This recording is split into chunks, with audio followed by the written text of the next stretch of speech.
morning, everybody. It's Christian from Serene Education with the 4 major notes update for the 26th of June 2013.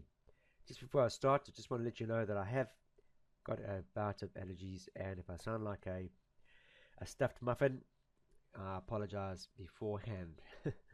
Okay, so 4 majors per usual. Let's look at the euro.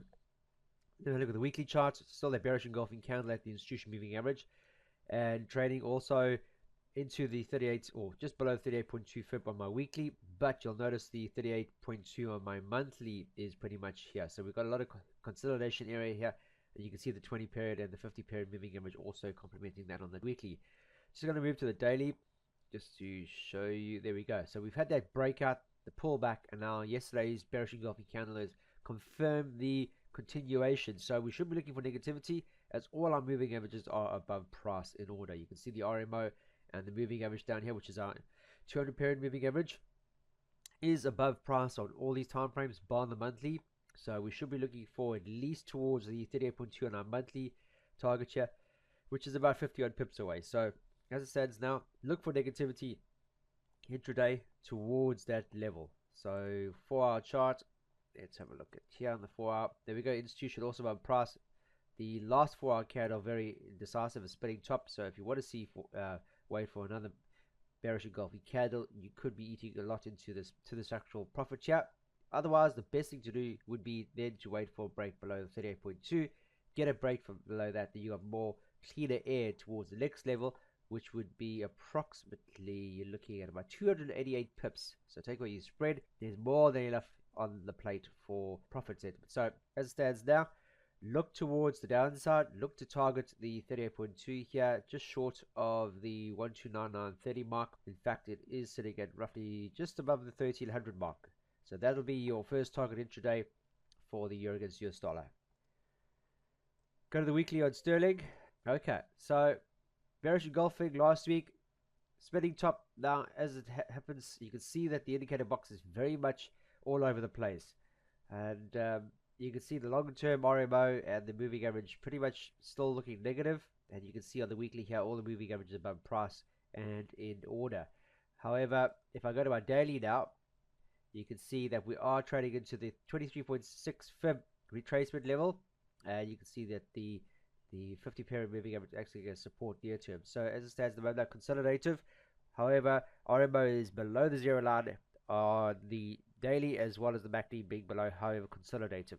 You can see that the actual temperature very undecided, but we have seen a rollover and price has fallen to the downside. I've just put in the fibs from our weekly, and you can quite clearly see that we had a price support and resistance level here with the institution broke through that and now trading into the 38.2 mark, which is where price is right now in terms. So we need to see a break below the 38.2 in order to target the monthly 23.6 fib mark, which would be a comfortable, you're looking at 100 pips or so to that level. So like to see a bearish engulfing candle. This candle yesterday, yes, falling short, but not below the 38.2. If I go to my 4-hour time frame, you can see prices trading right now at that level. And if we were to see a bearish engulfing candle in a 4-hour, which is what we'd ideally like to see, then we're going to worry about the institution in between all of this. So very hesitant to take a trade on this particular pair because of what it's doing recently. Ideally, I'd like to see the 23.6 on the monthly being breached, which is down at 15,300, and get close below that. There's going to be a lot of cleaner air to trade to the downside for this particular pair. So no trade at the moment now for sterling against US dollar for myself until I get it below that 15,300 mark. US dollar, Swiss franc. Let's look at the weekly here on this particular pair. We had a tweezer bottom potentially on this particular pair. You can see last week's candle upside after a downside candle the week before, and this taking place all below the 50% fib retracement here. So as it stands at the moment, I ideally like to see the 50% retracement here being breached to see any further upside. Here again, you can see the indicator box pretty much all over the place. RMO and the moving average is not really clearly working together intraday. R squared as well. It's just all over the place, and you can see that price is pretty much being consolidated for a number of, well, in particular since 2011. So we in this consolidated band. Ideally, we'd like to see a break but close below the 23.6 here on the weekly to see if we can trade this band over here, which is a lot cleaner. As long as we trade within this consolidated range, you can see quite clearly what happened before. Price not done anything. What we have had is a failure here at the institution moving average recently over the past month or so. So that's not a really good sign. However, consolidation near term. We like to see 23.6 over here on the February tracement being breached. So like to see a candle close below these current low candles here, the support candles at 9189 to see any further downside. However, last week's bullish engulfing candle has confirmed that we should be looking for top side, but not looking for any highs until we're actually trading above the 50% February tracement here on the daily. Got to get above this in order to see the 23.6, the current highs that we had recently before we saw the news on the Fed thinking of tapering on the QE3 plan. So we would need to see a break close above the 50% line, February tracement line here first before I trade this particular pair. So no trade on this one until we have a clear direction, a nice support chart to see a break and close above it. Otherwise, we're trading into a very strong resistance level. US dollar Japanese yen tweezer last week, very bullish engulfing candle after a very negative candle into the 38.2, which is our monthly February tracement, and in doing so, last week's candle trading above the 23.6 on our weekly.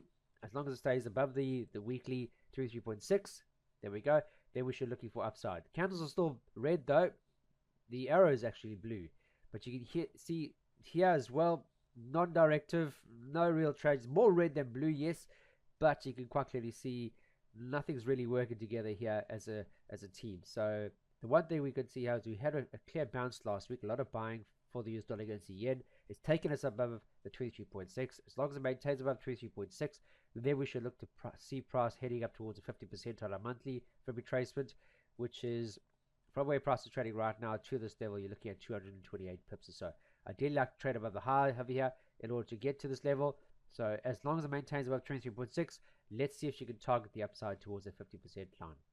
That's it. Very short and sweet today, guys. The pairs are not really showing us any true movement sentiment. Very consolidative, and when they're doing that, there's not much else to really trade. So if these ones aren't doing much, then you can see that collectively my other crosses will probably be doing the same. We are in a consolidated range on most of them. So ideally, we'd like to see some sort of movement from the market in order to give us an indication where she's likely to go, and then we'll trade that outcome. We don't want to speculate, rather let the market move. When the big boys are trading, then we can join them and trade in the direction that they are. Otherwise, I'll leave you to it. If you are trading, please be aware of any market news today that might actually factor in price action. We do have some news announcement this afternoon, in particular, what could really move the market. We have this morning, we have Bank of England Governor King speaking. He's going to be heading the reins over soon, and we've got the Bank of England Financial Stability Report, which could be very, very interesting this morning at 10:30 GMT. Then we move into the US market this afternoon. We've got the final GDP quarter figures, which is very, very important. They don't see a change. The previous was 2.4%. They think that the forecast is going to stay the same. It'll be interesting to see what happens with that one. Crude oil inventories, also a very important one. Holding a lot more oil last time, and they're expecting the forecast to be a negative one, of negative 1.9. So they don't think we're holding enough oil in the US. That could be also interesting. Then later this evening, we have the trade balance figures for the New Zealand dollar. So some news out this afternoon, particularly for the US market, which could very well move the market. We also have Merv King talking this morning, so keep an eye on sterling, 10:30 onwards. Other than that, have a fantastic trading day. I'll see you tomorrow. Trade serenely.